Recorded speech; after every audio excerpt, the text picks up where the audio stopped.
اور میرے کام کو میرے لیے آسان کر دے. وَحَلُلْ عُقْدَةً مِّن لِّسَانِي اور میری زبان کی گرہ سلجھا دے. يَفْقَهُوا قَوْلِي تاکہ لوگ میری بات سمجھ سکیں. رَبِّ زِدْنِي عِلْمًا اے اللہ ہمیں مزید علم عطا فرما.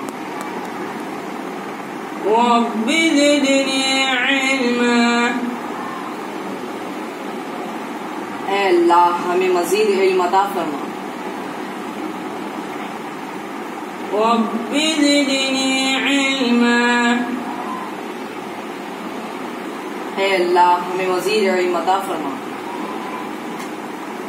آمین. بسم اللہ الرحمن الرحیم.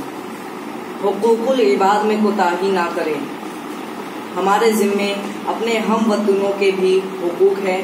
عزیزوں، دوستوں، بیماروں، غریبوں، یتیموں، بیواؤں، مسافروں، بوڑھوں اور معذوروں اور بے کسوں کے بھی حقوق ہیں. انسان کو چاہیے کہ ہر وقت انسانیت کے حقوق کا لحاظ رکھے، ورنہ وہ انسان ہی کیا ہوا. اور اس میں